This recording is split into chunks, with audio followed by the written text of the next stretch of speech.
வணக்கம். திசைகளின் 5 மணி செய்திகள். கிளந்தான் மாநில போலீஸ் தலைவரை வறுத்தெடுத்து வரும் தரப்பினரை சாடினார் அமைச்சர் சைஃபுடீன்.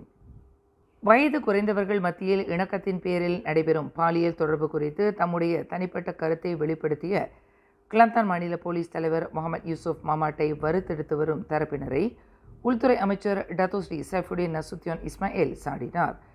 கிளந்தான் மாநிலத்தில் வயது குறைந்தவர்கள் மத்தியில் அதிகரித்து வரும் பாலியல் தொடர்புகள் தொடர்பான குற்றச்செயல்களின் புள்ளி விவரங்களை அடிப்படையாக கொண்டு மாநில போலீஸ் தலைவர் என்ற முறையில் தம்முடைய தனிப்பட்ட கருத்தையும் அச்சத்தையும் அந்த உயர் போலீஸ் அதிகாரி வெளிப்படுத்தியுள்ளார். அது குறித்து உள்துறை அமைச்சர் என்ற முறையில் தாம் கருத்து தெரிவிப்பதற்கு இன்னும் நேரம் கனியவில்லை. இருப்பினும் அந்த உயர் போலீஸ் அதிகாரியின் உள்ளார்ந்த அர்த்தத்தை புரிந்து கொள்ள முடியாமல் அவரை தனிப்பட்ட முறையில் சாடி வருவது ஏற்புடைய செயல் அல்ல என்று சைஃபுடீன் விளக்கினார். கிளந்தான் மாநிலத்தில் வயது குறைந்தவர்கள் மத்தியில் நடைபெற்று வரும் பாலியல் தொடர்புகளில் 90 விழுக்காடு இரு பாலரின் விருப்பத்தின் பேரில் நடக்கின்றன. இந்நிலையில் பாலியல் பலாத்காரம் என்ற பெயரில் இதில் சம்பந்தப்படக்கூடிய ஆண்களை மட்டும் நீதிமன்றத்தில் நிறுத்தி குற்றம் சாட்டும் நிலை ஏற்படுகிறது. ஆனால் இந்த குற்றச்செயலுக்கு உடந்தையாக இருக்கும் பெண் தண்டிக்கப்படுவது இல்லை. எனவே இதற்கு உடந்தையாக இருந்த பெண்ணையும் தண்டிப்பதற்கு நடப்பு குற்றவியல் சட்டத்தில் திருத்தம் செய்யப்பட வேண்டும் என்று கிளந்தான் மாநில போலீஸ் தலைவர் முகமது யூசுப் மாமாட் கருத்துரைத்தார். அந்த உயர் போலீஸ் அதிகாரியின் கருத்து பெரும் சர்ச்சையாக மாறியுள்ள நிலையில் அவரை பல்வேறு தரப்பினர் கடுமையாக சாடி வருகின்றனர். இது குறித்து மேலும் கருத்துரைத்த அமைச்சர் சைஃபுடீன், கற்களை வீசி போலீஸ்காரர் காயமுற்ற சம்பவத்தில் மௌனம் காக்கும் சமூகம் இவ்விவகாரத்தில் வீறு கொண்டு எழுவது குறித்து கேள்வி எழுப்பினார். பிரதமர் டத்தோஸ்ரீ அன்வார் இப்ராஹிம் திமோர் லெஸ்டேவிற்கு 2 நாள் அதிகாரத்துவ வருகை மேற்கொண்டு தலைநகர் டிலியை சென்றடைந்தார். இந்தோனேஷியாவின் மேற்கே கிழக்கு பகுதியில் வீற்றிருக்கும் திமோர் லெஸ்டேவிற்கு பிரதமர் மேற்கொண்டுள்ள வரலாற்று சிறப்புமிக்க முதலாவது அதிகாரத்துவ வருகையின் போது விமான நிலையத்தில் அவருக்கு உற்சாகம் பொங்க மகத்தான வரவேற்பு நல்கப்பட்டது. ஆசியானின் 11வது உறுப்பு நாடு என்ற முறையில் திமோர் லெஸ்டேவிற்கும் மலேசியாவிற்கும் இடையில் இருவழி உறவை வலுப்படுத்தும் வகையில் பிரதமரின் இந்த பயணம் அமைந்துள்ளது. பிரதமரின் சிறப்பு விமானம் மலேசிய நேரப்படி பிற்பகல் 1:43 மணியளவில் பிரசிடென்ட் நிக்கோலாவ் லோபாத்தோ அனைத்துலக விமான நிலையத்தில் தரையிறங்கியது. பிரதமருடனான இந்த பயணத்தில் தற்காப்பு அமைச்சர் டத்தோஸ்ரீ முகமது காலித் நோர்டின், தொடர்புத்துறை அமைச்சர் டத்தோ ஃபமி ஃபட்சல், பிரதமர் துறை மற்றும் வெளியுறவு அமைச்சின் முக்கிய அதிகாரிகளும் இடம்பெற்றனர். மக்கள் தங்கள் மைகார்ட் அட்டையை பயன்படுத்தி உதவித்தொகைக்குரிய பெட்ரோல் RON 95 எரிபொருளை வாங்குவதற்கு மேற்கொள்ளப்பட்டு வரும் அனைத்து ஏற்பாடுகளும் போதுமானவையாகும் என்று 2வது நிதி அமைச்சர் டத்தோஸ்ரீ அமீர் ஹம்சா அசீசான் தெரிவித்தார். ஏனெனில் அனைத்து எண்ணெய் நிலையங்களும் தங்கள் பெட்ரோல் நிலையங்களில் உள்ள இயந்திரங்கள் மற்றும் பெட்ரோல் பம்புகளில் உள்ள அமைப்பு முறையை சீரமைத்து கொண்டு அரசாங்கத்தின் இந்த திட்டத்தை வெற்றிகரமாக அமல்படுத்த தயார் நிலையில் இருப்பதாக அவர் குறிப்பிட்டார். உதவித்தொகைக்குரிய பெட்ரோல் திட்டத்தை அரசாங்கம் நீண்ட காலத்திற்கு முன்பே தொடங்கியது. ஆனால் அதனை செயல்படுத்துவதற்கான அனுமதி ஏன் தாமதமாக கிடைத்தது என்று பலர் கேட்கலாம். இருப்பினும் இவ்விவகாரத்தில் அரசாங்கத்தின் நிலைப்பாடு என்னவென்றால், செயல்படுத்தப்படும் திட்டம் எந்த ஒரு இடையூறும் இன்றி சுமூகமாக நடைபெற வேண்டும். அந்த வகையில் இத்திட்டத்தை அமல்படுத்துவதற்கான ஏற்பாடுகள் தயார் நிலையில் இருப்பதாக அமீர் ஹம்சா தெரிவித்தார். சபா மாநிலத்திற்கு நுழைய யாரை அனுமதிக்கலாம், அனுமதிக்கக்கூடாது என்பது குறித்து தீர்க்கமாக முடிவு எடுக்கும் அதிகாரத்தை மாநில அரசு கொண்டுள்ளது என்று முதலமைச்சர் டத்தோஸ்ரீ ஹஜிஜே நூர் இன்று தெளிவுபடுத்தினார். பிரபல வர்த்தகர் டத்தோ ஆல்பர்ட் தேய் சபாவிற்குள் நுழைவதற்கு முதலில் தடை விதிக்கப்பட்டு பின்னர் அனுமதிக்கப்பட்டது தொடர்பில் அவரின் வழக்கறிஞர் வெளியிட்டுள்ள அறிக்கை தொடர்பில் விளக்கம் அளிக்கையில் முதலமைச்சர் இதனை இவ்வாறு குறிப்பிட்டார்.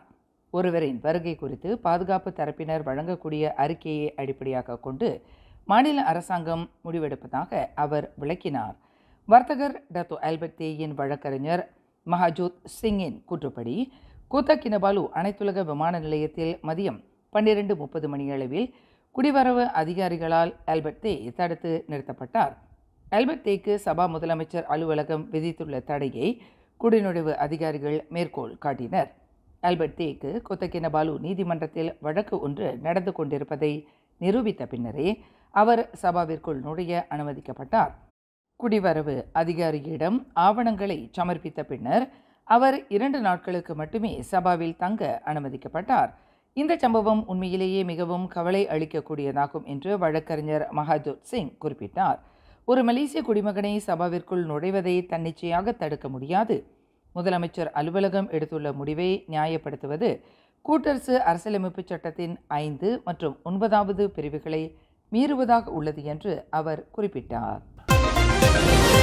தவாவிலிருந்து குத்தகினபாலுவிற்கு சென்ற விமானத்தில் வெடிகுண்டு இருப்பதாக மின் அஞ்சல் வழி மிரட்டல் விடுத்ததாக நம்பப்படும் 2 சீன நாட்டு சுற்றுப்பயணிகள் கைது செய்யப்பட்டனர். நேற்று பிற்பகல் 3 மணி அளவில் சம்பந்தப்பட்ட விமான நிறுவனத்தின் அதிகாரி செய்து கொண்ட போலீஸ் புகாரை தொடர்ந்து சீன நாட்டைச் சேர்ந்த 28 வயது பெண்ணையும் 29 வயது ஆணையும் போலீசார் கைது செய்ததாக தவா மாவட்ட போலீஸ் தலைவர் ஜஸ்மின் ஹுசேன் தெரிவித்தார். தாங்கள் இருவரும் பக்கத்து இருக்கையில் அமர்ந்து செல்லும் இருக்கையை மாற்றிக் கொடுக்கும்படி அந்த ஜோடியினர் முன்வைத்த கோரிக்கையை விமான பணியாளர்கள் நிராகரித்து விட்டதை தொடர்ந்து அவர்களை பழிவாங்கும் உணர்ச்சியுடன் விமானத்தில் வெடிகுண்டு இருப்பதாக மின் அஞ்சல் வழி மிரட்டல் அனுப்பியதாக விசாரணையில் தெரிய வந்துள்ளது என்று ஜஸ்மின் ஹுசேன் குறிப்பிட்டார். அவ்விருவரையும் வரும் செப்டம்பர் 27ஆம் தேதி வரை 4 நாள் தடுப்பு காவலில் வைப்பதற்கு போலீசார் நீதிமன்ற அனுமதியை பெற்றிருப்பதாக அவர் மேலும் கூறினார். சும்பாங்கன் அசாஸ் ரஹ்மா எனப்படும் சாரா உதவி திட்டத்தில் ஒருமுறை வழங்கப்பட்ட 100 ரிங்கிட்டை பயன்படுத்தி பொருட்களை வாங்கிய மக்களின் எண்ணிக்கை கடந்த சனிக்கிழமை வரை 13 மில்லியன் பேரை தாண்டி உள்ளது என்று 2வது நிதி அமைச்சர் டத்துஸ்ரீ அமீர் ஹம்சா அசீசான் தெரிவித்தார். 18 வயது மற்றும் அதற்கும் மேற்பட்ட வயதுடைய மலேசியர்களுக்கு வழங்கப்பட்ட இந்த சலுகையானது அவரவர் தங்கள் மைகார்ட் அட்டையை பயன்படுத்தி தேர்வு செய்யப்பட்ட வர்த்தக தளங்களில் 100 ரிங்கிட்டிற்கு உட்பட்ட 18 வகையான அத்தியாவசிய பொருட்களை வாங்கிக் கொள்வதற்கு வகை செய்கிறது. 100 ரிங்கிட்டை முழுமையாக பயன்படுத்திக் கொள்ளாமல் அதில் பாக்கி தொகையை வைத்திருப்பவர்கள் ஆண்டு இறுதி வரையில் அந்த எஞ்சிய தொகையை பயன்படுத்திக் கொள்ள முடியும் என்று அமைச்சர் அமீர் ஹம்சா தெளிவுபடுத்தினார். கடந்த மே மாதம் பேரா மாநில போலீஸ் தலைவரை நோக்கி குரலை உயர்த்தி பேசி அநாகரிகமாக நடந்து கொண்டதாக கூறப்படும் ஆடவர் ஒருவருக்கு ஈப்போ மேஜிஸ்ட்ரேட் நீதிமன்றம் இன்று 500 ரிங்கிட் அபராதம் விதித்தது. 37 வயது அபாங் ஃபிக்ரி அபாங் முகமது தௌஃபிக் என்ற அந்த நபர் அபராத தொகையை செலுத்த தவறினால் 7 நாள் சிறை தண்டனை விதிப்பதாக மேஜிஸ்ட்ரேட் முகமது ஹரித் முகமது மஸ்லான் தமது தீர்ப்பில் தெரிவித்தார். சம்பந்தப்பட்ட நபர் கடந்த மே 26ஆம் தேதி பிற்பகல் 1:30 மணியளவில் பேரா மாநில போலீஸ் தலைமையகத்தில் மாநில போலீஸ் தலைவரின் அலுவலகத்தில் இக்குற்றத்தை புரிந்ததாக நீதிமன்றத்தில் தெரிவிக்கப்பட்டது. அந்த நபர் போலீஸ் சட்டத்தின் கீழ் குற்றம் சாட்டப்பட்டார். மேலும் செய்திகளை தெரிந்து கொள்ள கீழே இருக்கும் பெல் பட்டனை அழுத்துங்கள். உங்கள் மகிழ்ச்சியை வெளிப்படுத்த லைக் மற்றும் ஷேர் செய்யுங்கள். தொடர்ந்து திசைகளோடு இணைந்திருக்க சப்ஸ்கிரைப் செய்யுங்கள்.